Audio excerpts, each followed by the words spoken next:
მოგზაურობდა. ინაუგურაციასთან დაკავშირებით პირველი კომენტარი გააკეთა საქართველოს პრემიერმა. ინაუგურაციაზე საუბრობენ მინისტრები და დეპუტატებიც. მათ უკვე თეონა ცხომელიძე საუბრა. თეონა ისმით. საქართველოს მთავრობის წარმომადგენლები, მათ შორის პრემიერ-მინისტრიც საუბრობს იმაზე, რომ უკვე ოფიციალურად ხელისუფლების ყველა შტო არის ერთიანი ძალის ხელში და შესაბამისად უკვე მათთვის უფრო მარტივი იქნება მუშაობა ერთობლივად და იქნება გუნდური მუშაობა, რაც აისახება მოსახლეობის კეთილდღეობაზე და ეკონომიკურ წინსვლაზე. საქართველოში ჭეშმარიტად დაიწყო ახალი ეპოქა. დასრულდა ავტორიტარული რეჟიმის დრო, რომელიც დაფუძნებული იყო ძალადობასა და სიცრუეზე და საქართველოში მოვიდა ჭეშმარიტი დემოკრატია დღევანდელი ინაუგურაციის შემდგომ. ჩვენ ხალხს ჭეშმარიტად ევროპული პრეზიდენტი გიორგი მარგველაშვილი და ჩვენ საქართველოს გვეყოლება ჭეშმარიტად დემოკრატიული მთავრობა. საქართველოში დაიწყო ახალი ეპოქა და ულოცავ საქართველოს მოსახლეობას. დღეს არის ძალიან დიდი დღე, მე მინდა ეს დღე მიულოცო ქართველ ხალხს, მიულოცო ჩვენ შეიარაღებულ ძალებს, ყველა იმას, ვინც მისცა ხმა მარგველაშვილს ან არ მისცა ხმა, იმიტომ რომ ის ყველას პრეზიდენტი იქნება. დღეს იწყება საქართველოში გუნდად მუშაობა ხელისუფლების ყველა შტოს შორის, რამაც საბოლოოდ უნდა მიგვიყვანოს მყარ დემოკრატიამდე და ევროპამდე, იმიტომ რომ ჩვენი ეროვნული უსაფრთხოებისთვის ეს არის უმნიშვნელოვანესი. მგონი ისეთი გამოვიდა, როგორცაც პირდებოდით მოსახლეობას. ძალიან კომპაქტური, სადა, მაგრამ ამავე დროს ძალიან ლამაზი, ძალიან ამაღელვებელი. მე მგონი ეს იყო ღირსეული ინაუგურაცია. პრეზიდენტის სიტყვა იყო ძალიან საინტერესო, ძალიან სწორი და ძალიან მნიშვნელოვანი აქცენტების შემცველი და თავიდან ბოლომდე ცერემონიალმა გაჩაიარა ძალიან კარგად, ასე რომ მე ძალიან გვაყოფილი ვარ. ძალიან მნიშვნელოვანია საქართველოს უახლეს ისტორიაში. ჩვენ გვეყოლება პრეზიდენტი ქართული ხალხის მიერ არჩეული. ჩვენ ვქმნით სახელმწიფოს, რომელიც იქნება დაფუძნებული დემოკრატიულ ინსტიტუტებზე და სადაც თითოეული ქვეყნის მოქალაქის ინტერესები იქნება დაცული. თითოეული ჩვენი ქვეყნის მოქალაქეს ექნება იმის საშუალება გამოხატოს თავისი პოზიცია, თავისი აზრი და არ იქნება განსხვავებული აზრის მქონე ადამიანების დევნა.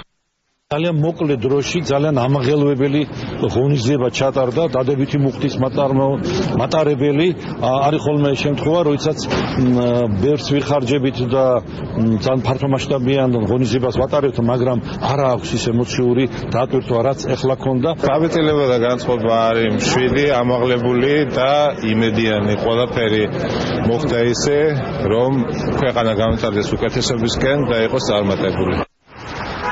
ინაუგურაციის ცერემონიის დასრულების შემდეგ პირველი კომენტარი გააკეთა ქართულ ჟურნალისტებთან დღევანდელი დღის ერთ-ერთმა მთავარმა სტუმარმა, ლიტვის პრეზიდენტმა დალია გრიბაუსკაიტემ ქართულ ხალხს მიულოცა ახალი პრეზიდენტის ინაუგურაცია და კიდევ ერთხელ გამოხატა მხარდაჭერა როგორც ლიტვის, ასევე ევროკავშირის საქართველოს ევროატლანტიკური მისწრაფებების მიმართ. I want to congratulate all of you. მინდა მოგილოცოთ ყველას ახალი პრეზიდენტის არჩევა და ვისურვებ ქართულ ხალხს ძალაუფლების სტაბილურ გადაბარებას ახალი მთავრობისადმი, ასევე სტაბილურ მომზადებას ვილნიუსის სამიტისთვის. ველოდებით თქვენს პრეზიდენტს ვილნიუსში ევროკავშირთან შეთანხმებების პარაფირებისთვის. ვისურვებ თქვენს ქვეყანას საუკეთესო და წარმატებულ ცხოვრებას ახალ მთავრობასთან ერთად. Successful life with new government. დღევანდელ ღონისძიებას მთავრობის წევრებთან ერთად, როგორც იცით, სრული შემადგენლობით ესწრებოდა საპარლამენტო უმრავლესობა. კოალიციის წარმომადგენლები საუბრობენ იმაზე, რომ ქვეყნის ისტორიაში დაიწყო ახალი ეპოქა, მით უმეტეს მაშინ, როდესაც ძალაში შედის ახალი კონსტიტუცია. ჩვენ ვიწყებთ სრულად ახალი ქვეყნის მშენებლობას. ევროკავშირში სწრაფვა არის აბსოლუტურად ცხადი და მან ეს განაცხადა. ჩვენ ვამთავრებთ ეგრეთ წოდებული პოსტსაბჭოთა ქვეყნის შეიძლება ითქვას ისტორიას და ვიწყებთ ახალ ხანას ჩვენს ქვეყანაში და ძალიან მნიშვნელოვანია თითოეული მოქალაქისთვის იყოს მშვიდობა, იყოს კეთილდღეობა, იყოს ეკონომიკური ზრდა ქვეყანაში. სიტყვა იყო კარგი. საქართველოში დამთავრდა საბჭოთა კავშირის საბოლოო, დამთავრდა პოსტსაბჭოთა პერიოდი, ამას გაუსვა პრეზიდენტმა მარგველაშვილმა. 4 ინაუგურაციაში ვიღებ მონაწილეობას და დღეს განსაკუთრებული ინაუგურაცია იყო, რაღაც გაჩნდა ახალი ენერგეტიკა, ახალი გზავნილები, ახალი პერსპექტივები და იმედები, რომ საქართველო თავს გადადგამ ძალიან მნიშვნელოვან და ძალიან მასშტაბურ ნაბიჯებს წინ. Komissmet komentarები, რომელიც გაკეთა დღეს ინაუგურაციის ცერემონიის დასრულების შემდეგ, ამ დროისათვის პარლამენტის შენობის ეზოში უკვე არავინ აღარ რჩება და უკვე ტექნიკური ჯგუფები მუშაობენ იმაზე, რომ დაშალონ საგანგებო დღევანდელი დღისთვის შექმნილი სცენა. ეს თეონა ცხომელიძე იყო. და პრეზიდენტის ინაუგურაცია და გიორგი მარგველაშვილის სიტყვა შეაფასეს მინისტრთა კაბინეტის სხვა წევრებმაც, მათ მოსაზრებებს უკვე ნინო სამყურაშვილი გაგვაცნობს. დიახ, ახალი ეტაპი საქართველოს ისტორიაში იყო მთავარი გზავნილი მინისტრთა კაბინეტის წევრების მხრიდან გიორგი მარგველაშვილის სიტყვით გამოსვლის შემდეგ მათი თქმით ის აქცენტები, რომელიც გააკეთა ახალმა პრეზიდენტმა გიორგი მარგველაშვილმა, როგორც ეკონომიკურ მდგომარეობასთან დაკავშირებით, ასევე საგარეო პოლიტიკის კუთხით იყო სწორი. დღევანდელი დღე ჩვენი ქვეყნის ისტორიაში არის ახალი ნაბიჯის გადადგმა ლიბერალური დემოკრატიის დამკვიდრებისკენ. მე ულოცავ მთელ საქართველოს არჩეულ პრეზიდენტს და უკვე პრეზიდენტს და უმაღლეს მთავარსარდალს გიორგი მარგველაშვილს და ეხლა ყველა მერთად ყველა მოქალაქემ მართლაც უნდა დავიწყოთ რეალური შრომა ჩვენი ქვეყნის გასამთლიანებლად და ჩვენი ეკონომიკური აღმავლობისკენ. გილოცავთ.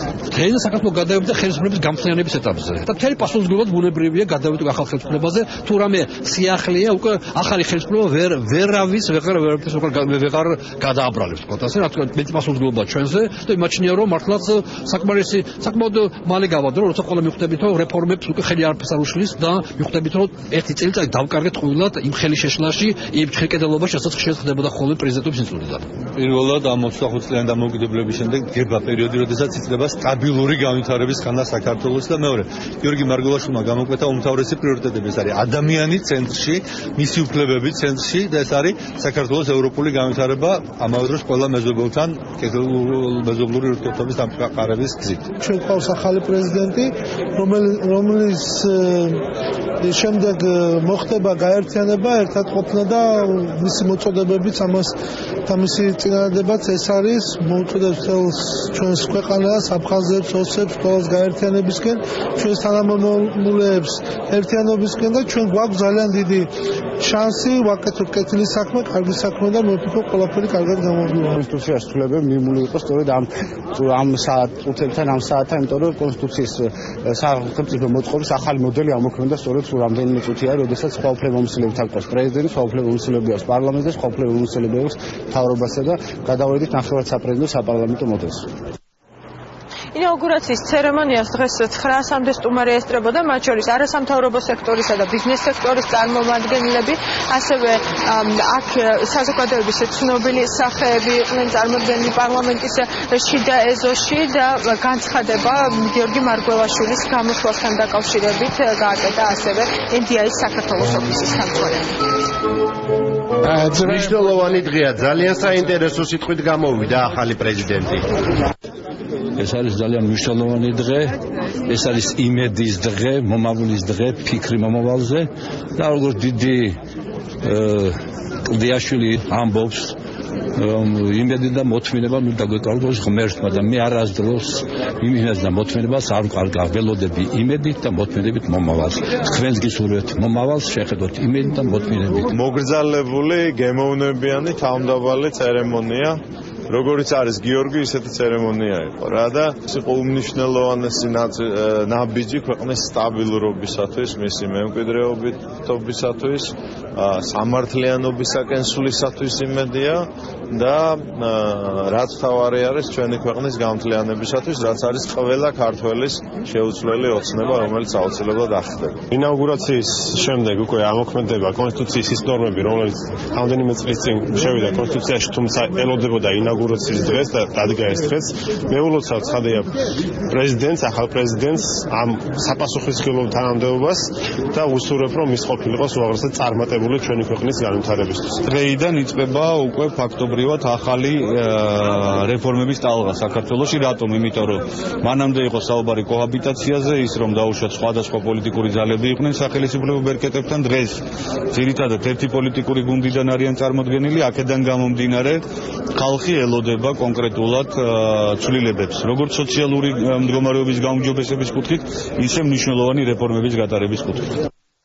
ინაუგურაციის ცერემონიის დასრულების შემდეგ უკვე 1 საათზე მეტია, რაც პარლამენტის შიდა ეზოში მუშაობს ტექნიკური პერსონალი. თბილისის პარლამენტიდან კი უკვე პოლიტიკური ცენტრი გადაინაცვლოს მომავალ კვირას ქუთაისის პარლამენტში, საკანონმდებლო ორგანოს მოუწევს დაამტკიცოს ახალი მთავრობა. ეს ნინო სამყურაშვილი იყო, მადლობა ნინო.